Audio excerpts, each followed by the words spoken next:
Hello, my name is Hersh and welcome to the HERshyt Show. Well, a little bit about it. You're gonna laugh, you're gonna cry, you'll probably cuss at me, but that's alright.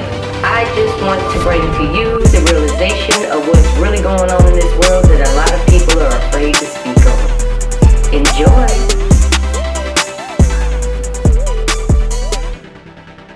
Well, welcome to the HERshyt Show, Mr. Romeo International. Well, thank you. I'm a fan. I'm a follower. I'm a subscriber. I think what you're doing is excellent, and I think outside of your gorgeous face and platform, I'm just honored to be here. I just thank you. You flatter me. This is the only way we get to see each other, y'all. I had to make a meeting with Mr. Romeo International himself to be able to see my old sandbox friend. And when I say sandbox, that means we go, kind of back a little ways. And he's used to interviewing the celebrities and the upscale personnel, not the people that are just logging off of work and trying to switch over to Zoom real quick. So please introduce yourself, sir. And what do you do? Because I know you do plenty. Romeo International, digital media personality for all major streaming platforms, television, film, corporate DJ for everybody, T-Mobile, Amazon, Nike, festivals, and all around this humble guy. Not joking, not a good guy. We was talking about the warehouse the other day. I ain't even gonna lie. We was clowning on way back when. Yeah, amazing. Those when we was teenagers days. Amazing. Type. Yeah. So what got you into? I know a little bit of background, but I disappeared for about 20 years. You know that. But prior to my leaving, I know you got into the music and you actually sang and you did a few concerts and you was doing the thing because we kind of snuck off of Fort Stewart to come to the Fox Theater and barely made it to PT the next day. We was changing in the parking lot trying to get into PTs to drive 4 hours back to try to make it on time. But what got you into the music for real? Because I know that's always been a passion of yours.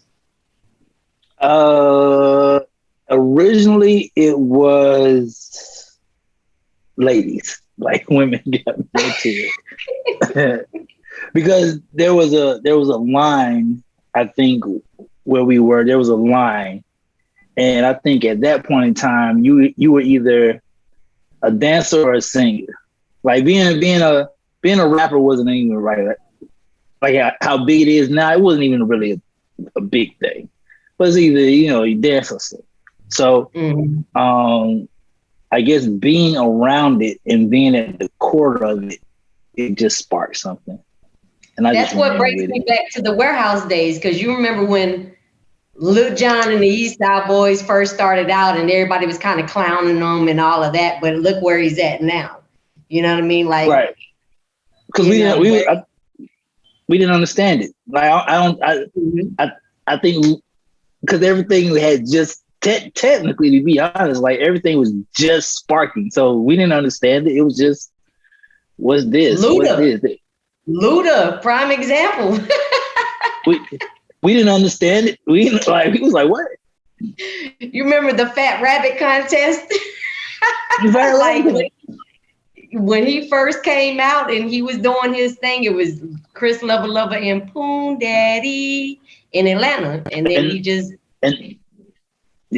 and nobody understood that. We were just like, okay. I think the purity of it was we got to taste the water first. Mm-hmm.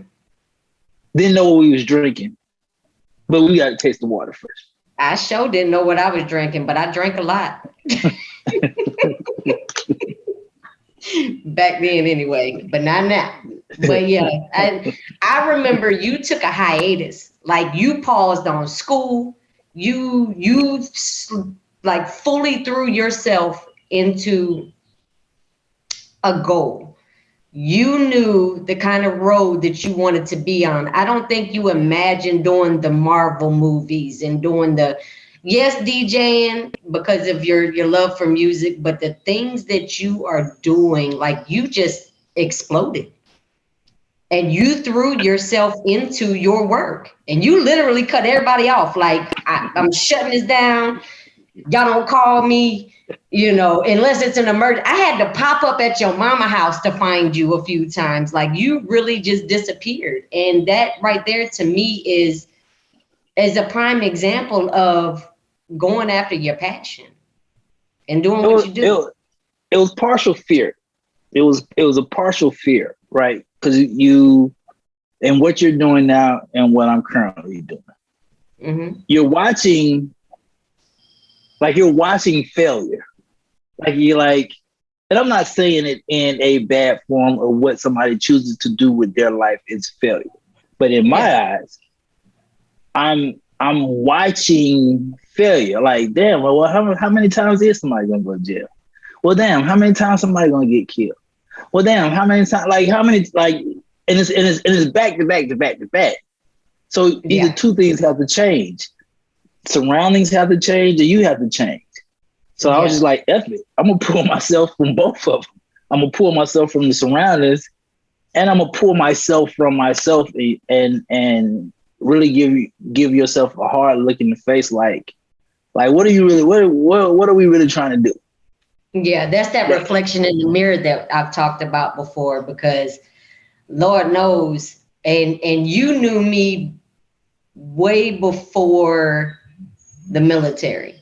Like, you knew me when I first got out of the YDC boot camp, going into college, and people started bringing me on the scene and coming around or whatnot. But we had plenty of it was fun. Yeah, we had our good times. Oh yeah. But at the end of the day, how was we going to pay our own bills? How are we going to grow from there? And maturation is key. We're 40 and above now. There's really no excuses right now, at this point in your life, why you ain't at least with one goal. Well, in the industry, I'm still 28. But I'm telling you the trick. But it's something key and important that you just said, though. Even though we was wilding, you were wilding and still had a goal. Like, you were wilding and attached to the military, still had a goal. There was people around us that was just wilding. Like, there was no, like, what are you doing tomorrow? Smoke, go to sleep, wake up, smoke, let's go to the club. Like, right. And that's what scared me. That right there, seeing that, because when you ask the next person, like, you don't got nothing to do. Like we just left the club. We all still, matter of fact, we left the club, was too tired to go home. We all put money in on a hotel so we can crash, but we got stuff to do. You don't have nothing to do? Nah, I'm just gonna stay here until the time run out. Huh? What? So no, we would, and knowing David, the owner of the warehouse at the time, when he got brutally murdered, I think that was the icing on the cake for a few of us in the crew. Taught me you a remember lot. That taught me a lot. When he got murdered, that was just like a whoa, wait a minute, like, what was he really into? That wasn't none of our business, but at the same time, it was our business, because that was our spot. That was our boy, and then the backstory came out, and it was like, oh yeah, I don't want no parts in that part, and I'm good. Nah. In the middle of downtown, the hottest club in the middle of downtown. It ain't like outskirts. This happened in the middle of downtown? Nah. On Spring Street, we already know. And I accidentally, I went there one time after I joined the military. I talked about this on one of the other shows, but I had actually brought some people up from the military, two of my homegirls. And I think the dude that ended up owning like the Nike Pavilion down the street, the little teenage spot, I think he ended up taking over or something. And then it turned into like a full out LGBTQ thing. And I was not aware of that until I walked in on a Friday night and found out kind of the hard way.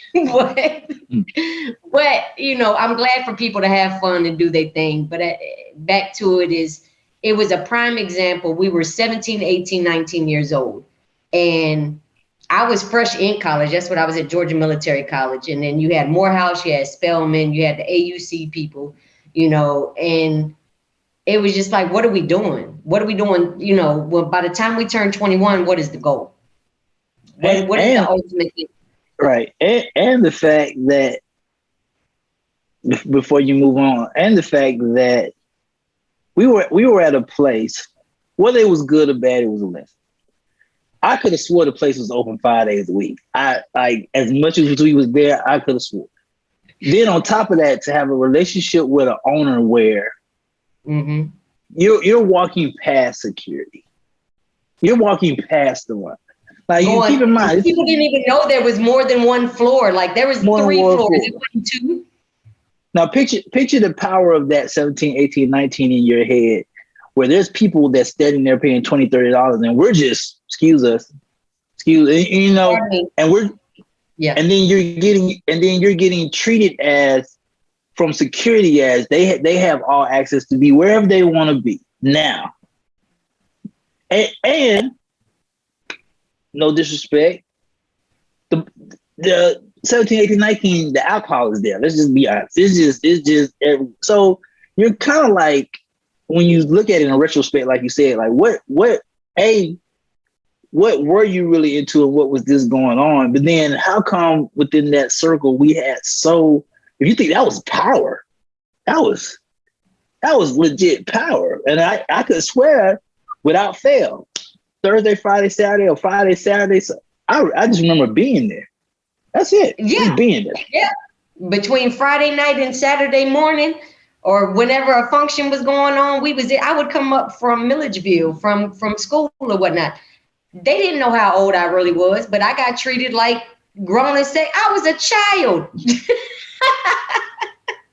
I was a kid, but we had our fun, and it was, you know, you're comfortable when you could fall asleep on stage at the little table that was on stage and wake up a few hours later and nobody had bothered you, nobody had did nothing, because you had that protection.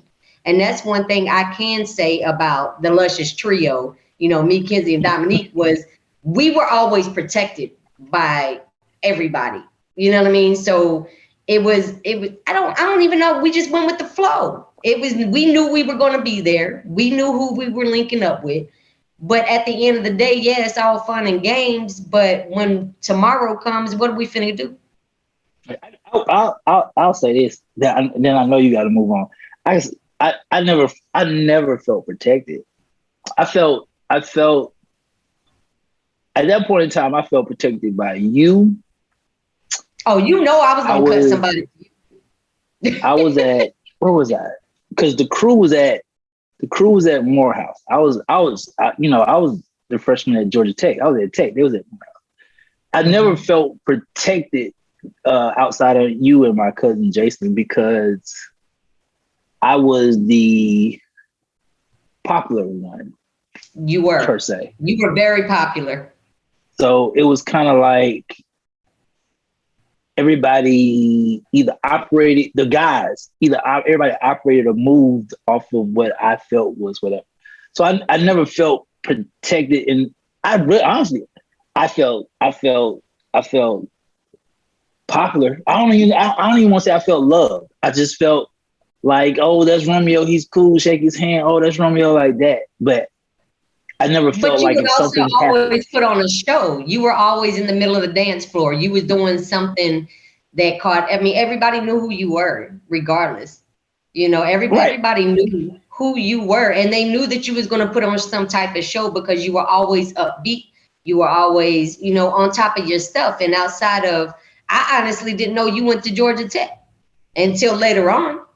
Right. Because it was the Morehouse, you know, the AUC crew, and then me at Georgia Military College, I didn't count, you know, but everybody knew that if I was there, I would have handled business if it needed to go down that way. Right. But I'm just saying, there's a sense of all of us hanging out. Yeah. That was my fault. That was a bad point. I don't know if that was a bad or a good point. It was just a sense of it triggered something when you said that. Like I never really felt like you wasn't. Like You didn't feel protected. Like if something was to pop off, you didn't feel like that was the situation for you to be in. Nah, I felt like if something would have popped off, and I put like this: if something would have popped off and it would have affected how cool the crew looks, yes. Then if something would have popped off and they would have looked at it as, this is not about us, they would have just let me just wow. I really I think during that time that I was going through a small insecurity of it wasn't being liked, it was being liked for. I remember this in my head, like, what am I, like, man, why? I kept asking myself, why am I being liked? What am I being liked for at a certain point in time? I can understand that. I can definitely understand that.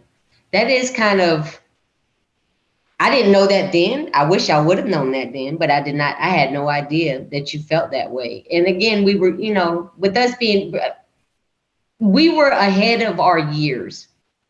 Correct. So the age didn't really matter. And you already pointed that out. It wasn't the age, it was our years. I think we had a lot more wisdom than a lot of other kids during that time. We had a lot more access. Oh, we had access to this city. We had, man. Like you can tell us nothing.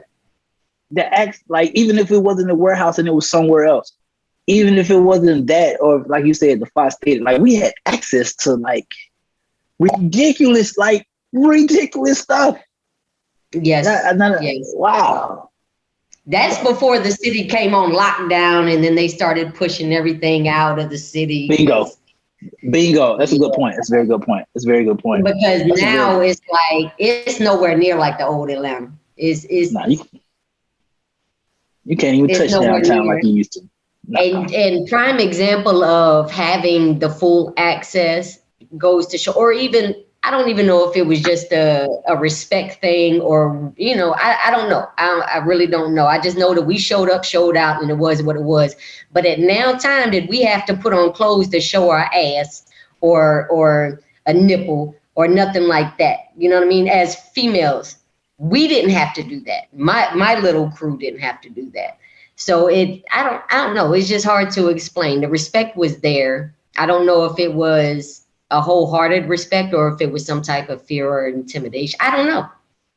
I think for females, I think it was a respect of person outside of respect of today, respect of body. I think then it was a respect of that's my homegirl. Like I remember the switch. Oh, that's my homegirl to that's my bitch. I remember when the world switched homegirl to bitch. And it was weird. So now, because even girls then would be like, they would say the word, but they would say more. They would say the word bitch, but they would say the word more. Oh, that's my homegirl. That's da-da-da. Now that's my bitch. She my bitch. Everything is that. So when that narrative switched, I think that's where females kind of tippy-toe. But y'all never got to that line, so y'all was good. No, and if we said bitch back then, it was for fighting purposes. Correct. Now it's just in mid-conversation, like bitch, it became cool to say it consistently versus just fighting words. You know what I mean? Correct. Except for if you run up on the wrong bitch, then they gonna correct you very quickly, especially us old school old heads, because we know the difference in the tones, but but I don't know, just well moving forward though, you do a lot with Nike and with Marvel. How did you get in with like the movie premieres and stuff? Like, how long have you been doing that?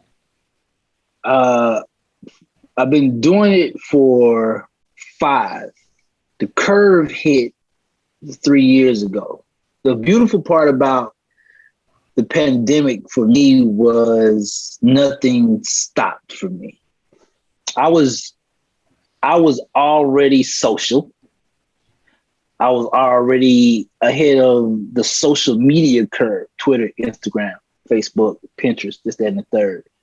What a lot of these companies weren't, they weren't social.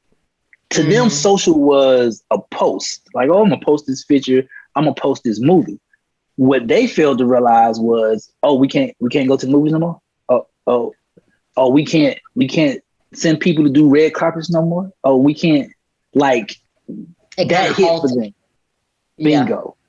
So the beautiful part about that became, well, let's start with the virtual side. The beautiful part about the virtual side became, who can we get to host on live streaming movie premieres? Who can we get to do live conversation with oh, I know this guy named Romeo. Now, however my name came up in LA, I'm still trying to find that person to thank that person, whoever that person is. But my name came up in LA, and then all of a sudden, I remember my first Marvel event, and it was Scarlett Johansson, and it was Black Widow. Okay. I did the interview that day, gained 50,000 followers the next day. And then all of a sudden, when Marvel hit, and then they saw that, and then when all the movie companies and streaming companies found out that I was an independent, and I didn't have to really answer to a corporate standing, I started getting checks. I started getting checks from everybody. So now I've technically become the Jimmy Fallon, Nick Cannon of digital media. Every listen, you had some jokers jealous and drooling when you had pictures look like Taraji, doggone man. Listen, when you brought Method Man out there, Lord Jesus, when you brought, I mean, like, you have done some interviews where jokers just be like, wow, because I know there's even some I'm like, damn, who is he interviewing this week? You know, because you're doing it, and it's like, how? I'm glad you said that. And that's one of the things I appreciate you, because I know it's genuine. There's people who love it, and there's people who hate it and really can't. I'm really feeling the pressure now. There's people who hate it and really can't stand it, because keyword you just said, oh, these are not one-offs. This is week to week. He's dropping A-listers. Because consistency is key, for one. Consistency, and he's dropping them for the past year, back to back.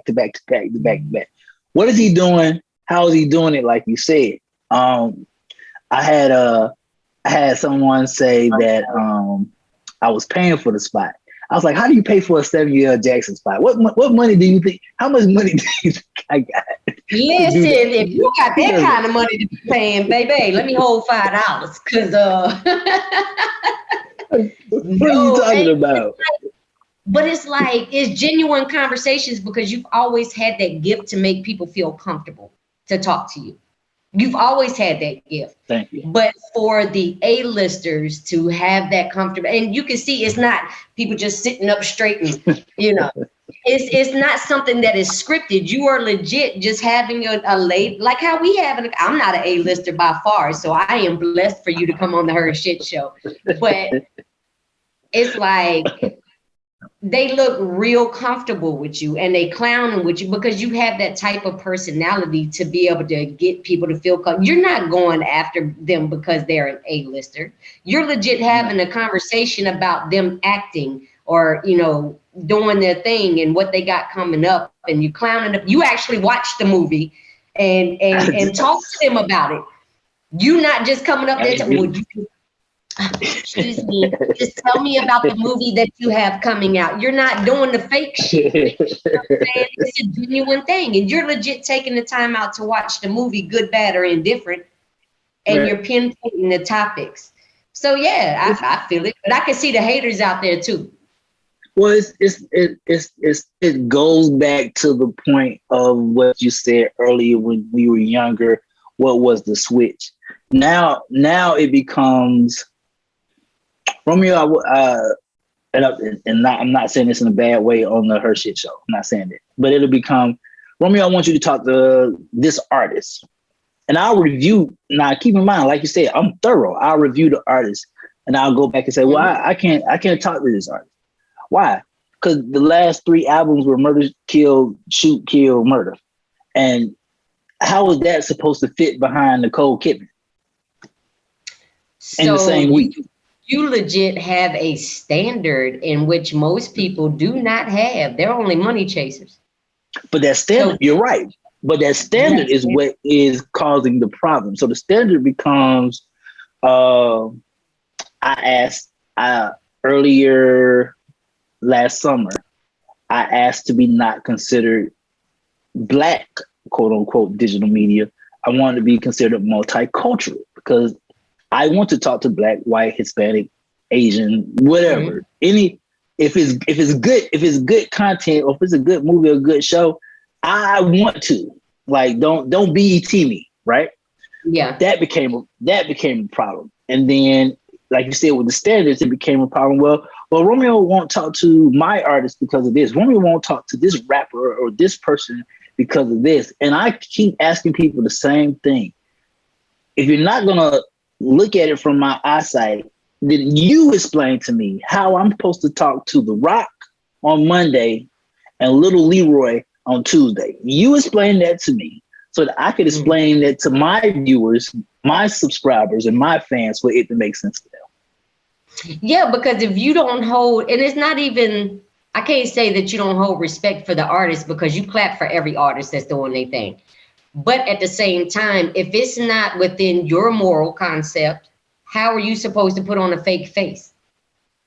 So that's the part that a lot of people, and then when my cousin came to me and was like, you know, Hersh, you need your own show. And I was like, why? He said, because, you know, you talk, you draw people in or whatever. And I was like, there ain't nobody gonna give a shit about what I say. However, if I can at least reach one person to get them to think about their situation, then I'm gravy. That's all I want. I don't pay attention to how many viewers I have. I don't pay attention to, you know, none of the number crunching and all of that good stuff. I don't care about none of that. What I care about is getting the message out there.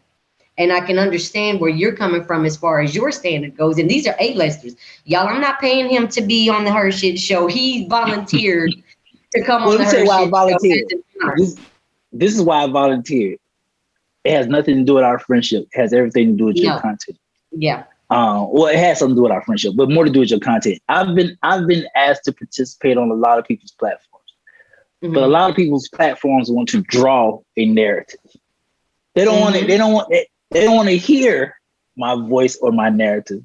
They want to draw me one. And I will get on somebody's platform. I remember on somebody's platform one time, they tried to lead me down a path or a discussion about Drake. And I answered it, and then they kept going. And I don't want to. You're trying to give you. Yeah, you want me to say something. That's what you keep doing. And the reason that I love your platform is because of the fact every single thing that I listen to has an even playing field, and it's an even right or wrong. There's no if and buts or maybes in the middle. It's an even. You either agree with the topic of the conversation or you don't.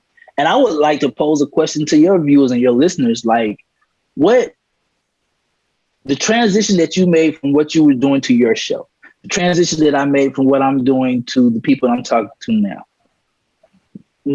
What is the pass or the pat on the back to say, hey, I see you changing for the better outside of, oh, you done changed on me? I've always wondered that question. Oh man, that's a deep ass question because listen, I haven't had too many. I think because the way that our crew has always been set up is so tight knit, we've always had the understanding and the, outside of a few, no names are speaking on the HERshyt Show, but outside of a few, we've always been goal oriented and we tell each other, you know what I'm saying? Congratulations. We clap along the way.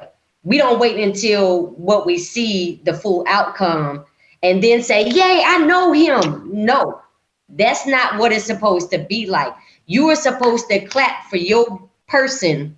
And we have persons. It's not just one person, but we have persons, and we clap along the way. If you are too busy to talk to me today because you got things going on, much respect, you handle your business, I'll get up with you, because it's called adulting. You know what I mean? And even back when, I have never had somebody come to me and be like, well, you done changed up. I wish a motherfucker would come to me and tell me I done changed up, because I'm still Tasha. I'm still me. However, I have too much to lose at this point. So why would I still be the 17-year-old, let me cut you in your face, whip my razor out my mouth individual, and not be that person to sit back and think and say, you know what? I don't want to lose my houses or my cars or my son or my money or none of it. I don't want to lose nothing that I don't work too hard to get. You got it? So what happens? So I pose this question to you on your show. Okay. So what happens? Like you said, we run into the person who still sees us at 18, 19, 20. You run into the person that still sees you at 22, 23, 24. What happens when you realize that that person is not going to see you outside of that box? That's their business, and I'm going to leave them right there where they at. So you leave them. Okay. That's the answer. So that is some of the problems that I've been running into, because I do run into the random, oh, hey, big head, I see you doing your thing. What? You could have just clapped. You didn't even have to enter, because it's not like they're not you. They're not my closest friend. They're not somebody who can just interject themselves in my life. So you coming out of nowhere makes me uncomfortable. Like there's no reason. I can do this for you all day. I can be happy. But for you already know what they doing it for, baby, especially the females. Oh, I mean, true. But then that's where my new career, that's where my anxiety kicks in. It kicks in to a point of this new world that I'm in. I tell everybody I don't need new friends. I'm cool. Knowing you cool, associating with you cool. I don't need to do the new friends type of thing. Yeah. Because what happens is, in the industry I'm in now, there's a lot of handshakes, a lot of pat on the backs. But then, Hersh, I'm in rooms where there's, let's say, 50 people. Out of these 50 people, these are the top media, journalists, interviewers across the world. Good Morning America, Extra, so and so. There's 3 black people. Mm-hmm. Me, a black girl from Extra, the one who just committed suicide, the model that wants to commit suicide, and this black guy from England. It's only 3 of us in there, right? So I'm looking at this room like, man, I must be really powerful to be in this room. But I do consider, what do these people see or think of me when I'm in this room? You earn that spot. Yeah. They know my name. They know what I do. But then it takes on a bigger responsibility of weight to carry. And like you said about losing anything, I didn't work this hard or sacrifice this hard to lose none of this. No. Not for some simple stuff. Let me tell y'all something about Mr. Romeo International. Yes, his birthday is on Valentine's Day, Mr. Romeo International himself. But let me tell you something about him. When you need an example of starting from the bottom, he is a prime example of literally starting from the bottom through trial and error, through handshaking with people that stabbed him in the back as soon as he turned around, to growth and maturation and building his empire where he is at right now. This was not no who you know situation. This was literally Romeo working day and night. Like, this joker would be up 72 hours straight sometimes, just working on content and putting his name out there and DJing, and get off from this DJ to going straight into DJing something else and listen, we don't talk all the time. Y'all don't get it out there. We don't talk all the time. It's a, hey, how you doing? You know, might throw a little heart on. I'm just now new to Instagram, y'all. So I'm doing a little hearts on his Instagram and, you know, just watching from afar because I'm clapping along the way. But this ain't somebody that knew somebody. If he was in that room, he earned that spot. Period. I'm so happy you said that. And I hope they hear that because nobody knows that outside of you and Jay. Nobody.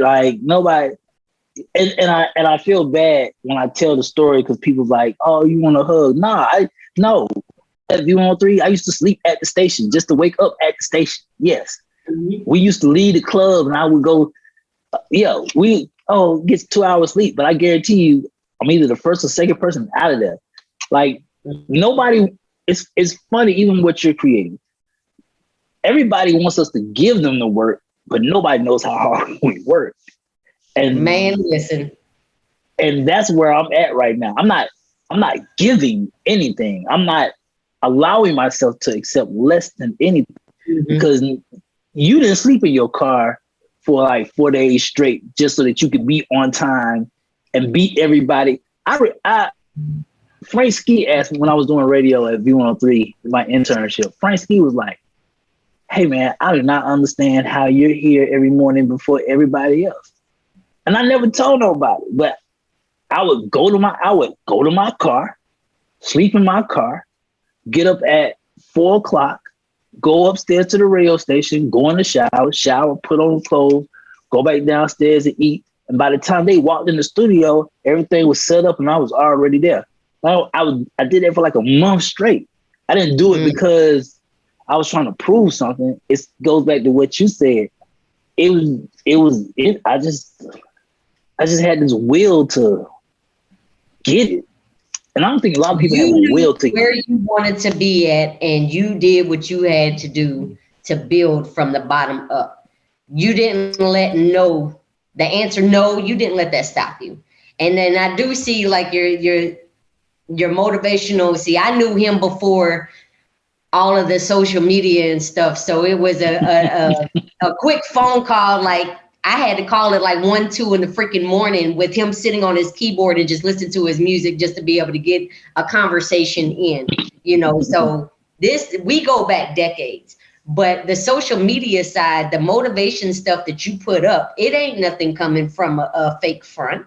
This is literally you. This is who you are. You've always had a big heart. And I think along the way, there was probably some fucked up situations that may have happened and some realities.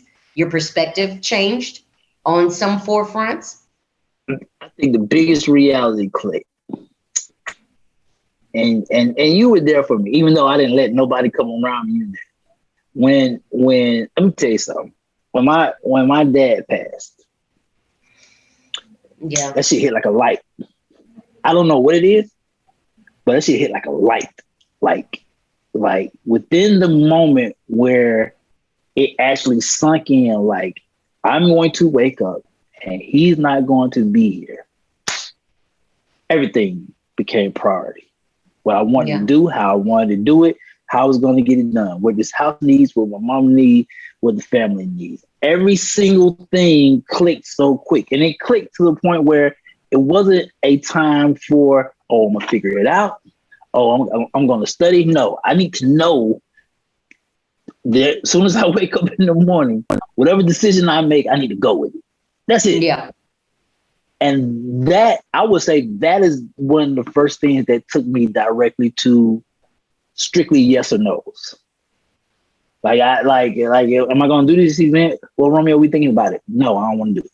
Well, I'm going to do this. We're one and up. Like, because I'm thinking about nothing. I ain't got time for half steps and double dutches. Like, right, because it became the other fear that came in was, am I capable of carrying the weight of everything that he was? I don't have to. Nobody asked me to. I get it. Nobody was expecting me to. I get it. Yeah. But in me, it was more of, if I don't, then who? And you've always been, I can't really say a caretaker, but you've always been kind of a mama's boy too, where you wanted to make sure the family was taken care of. I remember that very vividly. My early part of the military stages, I remember that vividly. You were a mama's boy and you wanted to make sure your mama was straight, no matter who got in the way, you was booting them out the way and you was taking care of your mama. Your mama came first. Your daddy came first, but you were definitely a mama's boy. And I knew that when I saw that post that your father passed away, my heart was crushed for you, with you, because I knew that you've always been family oriented. So I can, it always goes back to the first question that you asked. It's funny, this conversation that's going to be on the HERshyt Show. It goes back to that first, like, what is the change? Like, I get it. Everybody's not gonna change, but then you gotta ask, like, what is the change though? If you're not gonna change, then what is the change? And those small, people might say insignificant incidences of seeing people not doing nothing. I had my best friend was gone to the military. Jason was military doing his FBI stuff and wherever he was at. Yeah, we were both gone. So what becomes the change? If there's anything that people take from this conversation on your show, I want to ask them, or at least implore to them, like, you gotta stop with the fake. Oh, I'm gonna look in the mirror and I'm gonna say, I can be this. Nah, you need to look in that mirror and look yourself in the eye and be like, I'm not this. Tell yourself in the mirror every single thing that you're not. Yeah. Then you can realize what you can be. But the thing is, where it starts at is you have to stop listening to other people. Allowing that negative aura and that the perspective, your perspectives every day come from what is around you, what your surroundings are. If you have that constant negative around you where you get excited of, man, I just signed back up for school, and somebody's going, why the fuck you do that, man? That ain't nothing but stress. And what are you going to do with it? If you have that constantly around you and you don't have those people clapping on, man, just give me a poetic snap at the fingers. It ain't even got to be a clap. You know what I mean? But that's one thing that's a difference between yourself, us and other people is we don't have to have none of this. We don't have to have none of this. We focus on what, and they be like, well, ain't you worried about what other people say? Man, fuck what everybody else say. What this is we're not focused on a certain demographic. I'm not focused on the young, the old, the just the addicts, or just the people that are homeless, or just the people that are veterans.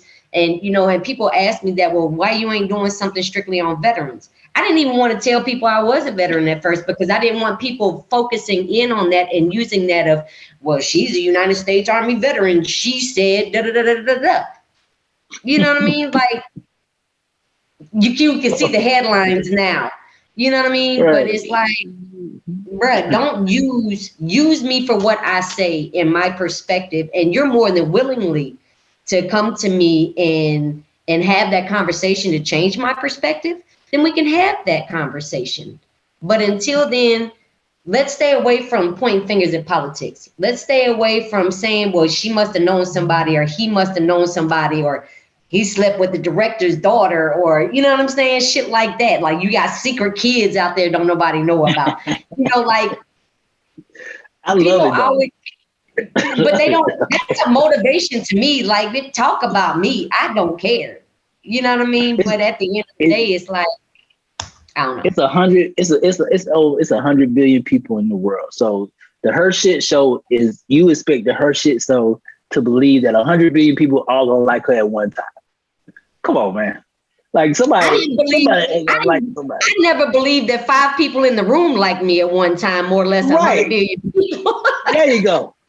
That's a very good point. So it's kind of like, come on, man. If if I'm at an event and there's 100 people in this room, 45 of them don't really like this guy. I mean, I'm gonna take that. You know what I'm saying? I'm not gonna be naive. I'm not gonna be naive where you have people who are. Do I have my lows? Yeah. Do I have my highs? Yeah. I'm pretty sure I had a depression point somewhere. I'm not or mental breakdown. Cool.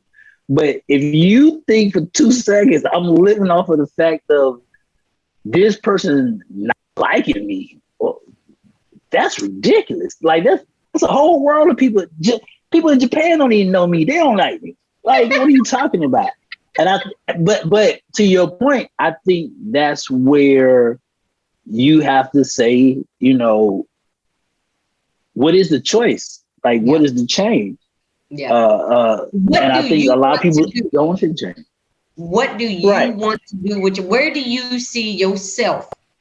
And it don't even have to be 5 years from now. Where do you see yourself next week? If you're in a situation to where you're constantly have to beg, borrow, and plead for some assistance from somewhere, what are you doing to change your situation to where you don't have to keep asking? Because I tell it all the time. Lord knows I done struggled. I done had to borrow money. I done had to, you know, put my hand down and beg and plead or whatever you want to call it. I've slept in my car when my house burned. We've all been there. And it's not to say just because you're Mr. Romeo International and you're doing all these A-list interviews and stuff. And yes, I'm retired Army and the HERshyt Show might have 5 people that watch it weekly. You know what I mean? But we're not the type of individuals that base our past off of our present. We live in the present for the betterment of the future.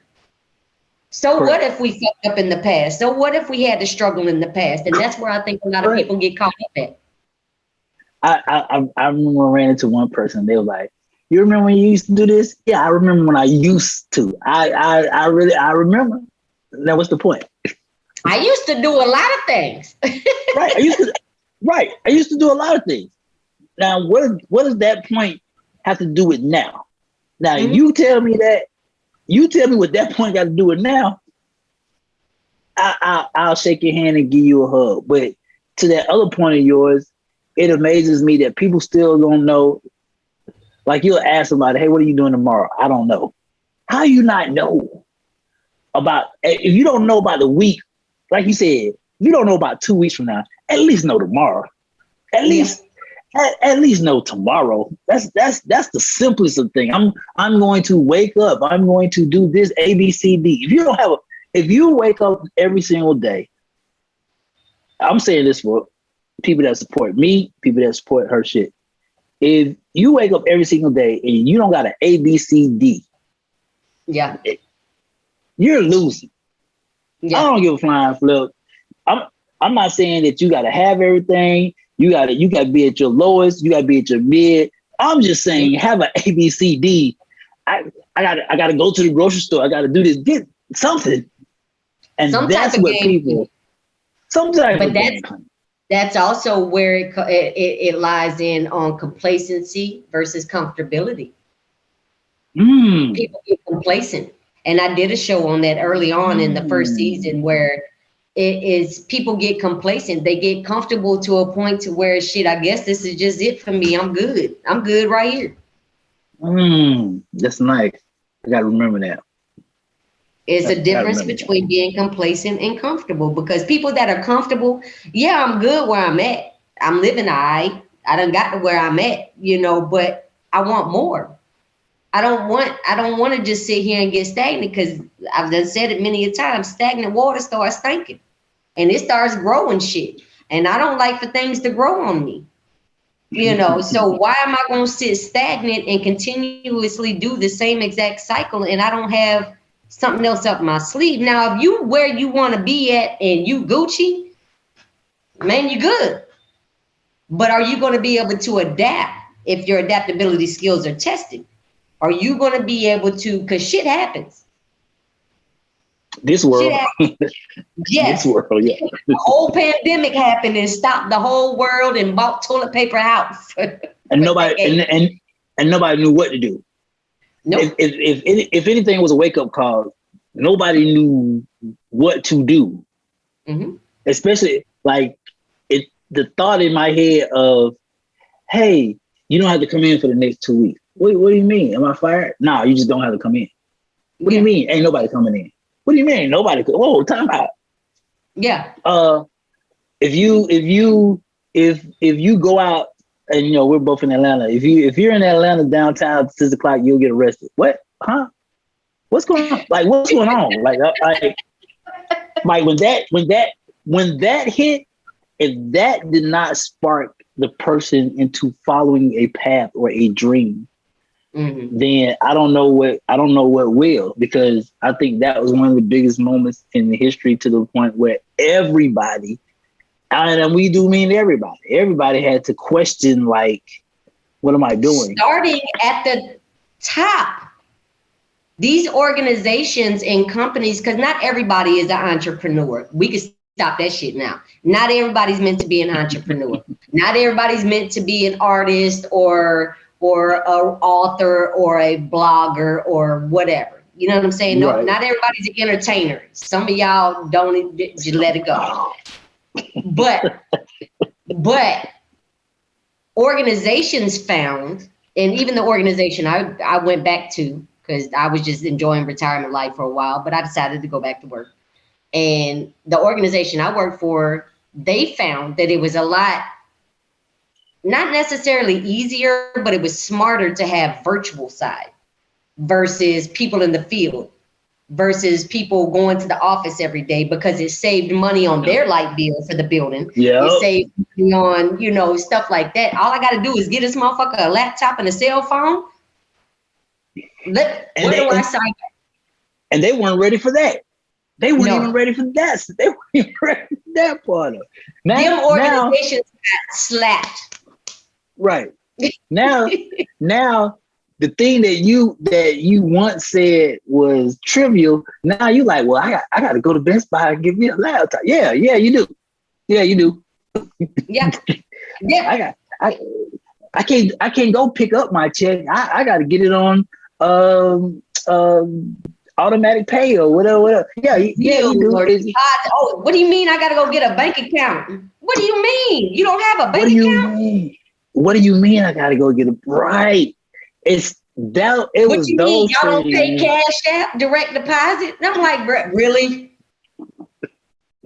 Really? If you put $50 down to go open your ass a bank account, you got some more problems than just looking in the mirror, sweetheart. But that's here nor there. Shit happens. And not everybody is educated. Got it. But you have to be willing to learn. You have to be willing to adapt. So so prime example, even at work, and I used to say it to my soldiers all the time too. When things start getting under pressure and you got all this stuff building up, like you said, the weight of the world on your shoulders, either you are going to take that test of adaptability skills, get frustrated because you're allowed to give yourself 5-10 minutes, cuss it out, get it out. But how are you going to adapt to the situation? Right. You can't tell me that you was once a CEO of any damn thing, but now I ain't nothing because of the pandemic, but your ass can't adapt to being under pressure. Just saying. Very good. Very good point. Very good point. Oh, there's no jobs out there. Yes, there is. You just ain't willing to swallow your pride and take that position. Yes, they are. I said this to somebody before your next question, or I don't know if you have a rap. I said this to somebody 2 weeks ago. I said, yeah, making good money, great money, doing all this other stuff. I said, if I could figure out a way to fit more into my 24 hours because of the fact that I love money, my dude, it's this face, this same personality, the same person you see on TV, it's nothing for me to go get an overnight job at Kroger and make $400 a week stacking the shelf. Are you crazy? What are you talking about? So Kroger is paying $5.50 a week to stack a shelf. You think I won't spend 3 hours a night? I'll be in that joke like, how you want these done? Oh, dress right dress. Got you. Think I won't? As long right. as, and see, I'm but not that's about, but it goes back. It's the mentality of what a person will or won't do. A lot of people will consider me in a high position. Yeah, I consider myself in a high position, but don't think for 2 seconds that I won't go get that money. What are you talking about? McDonald's is saying, "Hey, we pay $17 an hour." That's never. Paying you to go to school. Like they paying people to go to school to get a different career path or something. And even if you stay in McDonald's or Dairy Queen or something, I know people that made it to management positions that was making more money than me at fast food chain. Come on, let's even without that, because I was telling my little cousin, even without that, excuse me, sir, McDonald's ain't never been $17 an hour. Let me just tell you that. Hell no. It ain't never been that. I think I was making like $362 back when. $362, right? No, it ain't never been that. And then number two, even if you work 3 days a week, that's a $300 check a week. What are you complaining about? So when people come to you or HERshyt Show or Romeo International, and they come with the fact of, well, there's nothing out there for me. A, you lying. And B, what's out there for you, it might not be the direct path you want to take, but it'll get you on your path. Mm-hmm. It'll get you on some type of path, and we can run over the time. That ain't no never mind. I did start a little few minutes late, but it pretty much boils down to you as a prime example have shown. Not everybody has seen your blood, sweat, and tears.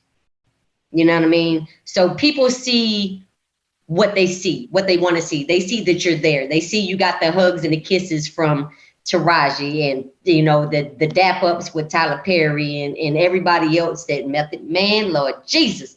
But, you know, you got, they see this now. Right. But they don't think about what you did to get to that point. And it wasn't from who you know. It's from you working your ass off to get to where you are today. And you're not done. I know you're not done. I know that you're going to expand the brand. Oh, the goal is to take Jimmy Kimmel's successor. That's the goal. Saturday, the late night show. That's the goal. And I thank you for saying that. I tell people, I do want people. People don't have to know my backstory, which is cool. No. People are not going to know your backstory, which is cool. I need y'all to respect the fact that I got one. I at least do that. Yeah. Don't approach me on a level of it was a gift. This was a gift for you. Like, do you get the hey bro, put me on? I do. I have a problem with that term, and I have a problem with the hey man, you should fuck with me. I say this to every person that says this. Every person. I deal with white corporate America. Yeah. Fuck with me. Fuck with me is not a term. No. Is what so if you're gonna speak to me, you need to speak to me at the same level you're gonna speak to them and the same presentation. Because you want me to give you access. Now, first part is, do you deserve the access? But the major part is how you presented yourself. Yeah. There are a lot of people who have managements. Just take the artist part out. The people who are supposed to know. Oh man, I want you to meet this artist, man. I want you to come to the club and meet this artist. There's no business done in the club. I don't know what level we are. I deal with corporate America. Not one white person that said, Romeo, come to the club and let's talk business. Well, when I get my club, I'm telling you to come to the motherfucking club to handle business. but to your point, I do get that. I do hate that, but I do hate I do hate the way it's presented more because it's not even real life. Like, it's not real life. It boils down to knowing your audience. It does that. Because if I walk into one room and I need to be me, the authentic me, then I know I'm able to. But even with the position that I'm in now, if I have somebody on the phone calling a government agency and they are real backwood country, you best believe I'm putting on my Southern Belle accent and I'm talking to them the same way that they're talking to me. But if you get on my phone and act ignorant, then you're going to get little Tasha that comes out. The old me come out, because you got to be able to know your audience, and you can't step into every single room and be the same exact way. Yes, you can be authentically you, but the presentation is always the first and foremost. And I've narrowed with this new world, like you said, I've narrowed everything down now to value and money. So when you talk to me, you either talking to me because we already have a check. I'm not talking about a check. I make checks. I'm not talking about a check. You already have a check. Or are you offering me more value? That value can be socially. Well, with the brand, is more. Am I going to be seen more, or is it going to be a social increasement? And that's what I tell people when they present to me. I don't do. Oh, you should favors. I don't do the, oh man, look out for your boy. And I don't do the hookup thing because it's not your name that's on the line. If I introduce you to, let's say the VP of something, it's not your name that's on the line. It's my name on the line. Because you introduced them to them. Right. Yeah. If I do the interview with Lil Leroy and I post it on Monday, and then at night I post the interview with Samuel L. Jackson, you know what that company's gonna say? Romeo, why? Because they following, they watching. Romeo, why is this person with the Murder Kill song right after Samuel Jackson? What's going on? Like that part, I had to learn quick. I was about to say because motherfucker was said a lot. But I understand what you was coming from. I understand where you're coming from because it's the brand. It's the brand, and you have to represent yourself in the brand in a consistent manner. You can't flip like the HERshyt Show. I'm all over the place. I might have the hoodest motherfucker on here last week, and then I might have somebody that is about, owns a tax business this week or whatever, but that's my platform. We discuss there's no in between and nobody's getting paid. I don't do this for money. You know what I mean? But eventually I want to have that platform to where we're doing live shows and I have my own studio, but we're getting there. You know what I mean? Right. And having the guest or whatever. But to that point, so, cause you are going to get there. So when you do get there and then that first major sponsor kicks in, that first major sponsor might be a female cosmetic brand. Yeah. Now, yes, it's your platform, but the HERshyt Show got to be conscious of what this person is saying because of the brand that is sponsored or represented. And I would have to actually start dressing up more and not being as laid back and actually put on makeup one day, you know what I mean? But we're not there yet. I'm saying, right, but I'm saying it to the point. I would have to. Right, and I'm saying it to the point of what you said. People don't know the behind. They don't know the behind work. So half the time, but I can tell you right now, 50% of them know is because, hey man, my what are you talking about? I don't know. People don't realize, and instead of asking me how did you do it, now people that reach out to me as far as anything that I do put out way before I even had the HERshyt Show, people would reach out to me and be like, I remember you speaking about such and such on your social media, because I'm very particular about who's on my social media, period, and what they can see. You should. I don't just invite everybody on mine. And I don't care if I've known you since I was 2-3 years old. If you're always negative, I'm deleting you. That don't mean that I'm deleting you in person. I'm deleting the negativity off my page because you always whining and complaining about some shit. And you don't want to listen to me. Correct. Correct. All the time, Give your every feelings time. if you want 100% to. I don't give a shit. I got 15 more minutes for the HERshyt Show, so you might as well better throw them all out. Nope. We're gonna go ahead and go ahead and wrap this up because I know you are a very, very, very busy individual, and I knew I had to be on time, and I legit am sitting at my office desk, clocked out of work at 7 and jumped on Zoom at 7. So I don't care anyway. But anyway, thank you so much, Mr. Romeo International, for taking your time out of your busy schedule and finally locking in with my platform. And it has been such a pleasure not only to see you, because Lord knows it's going to be 20 years again before I do, but to know what you've been working on and to have the honor of your growth, watching your growth and seeing your growth and only imagining what you're going to take it from here. You have any final say-so?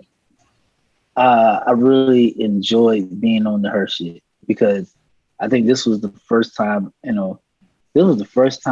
was able to talk without restraint and open without the lid being tight. And I appreciate you for allowing me to give me the opportunity to be your first celebrity guest on the show, man. I'll take that. I like that. You are my first celebrity guest and probably will be the only. I don't think I can have conversations on your level right now. I don't, because I'm going to be like, so you don't pay my bills, so I really don't give a shit. But you did a good movie, though. I'm good for that. I'm more of a realist. I like to know about people. I don't like getting into the gifts of gossip side of the house. So, but again, I do thank you for the honor and the privilege of being on the HERshyt Show. Well, I'll say this, then I gotta go. The HERshyt Show needs to start doing Instagram live. I keep telling her that she needs to start going live once a day, once a week. Listen, do you see how broke my phone is? Like, it's got cracks. I'm trying to learn this technology thing. Just give me a little while. But it's been an honor. When I'm on the live, I'm gonna have to invite you in so you could be there and see it. But I do love you. Love you too. Thank you so much. See y'all guys later. Read a book. Bye. Bye. Be sure to log on to youtube.com and subscribe to the HERshyt Show at THERshytShow.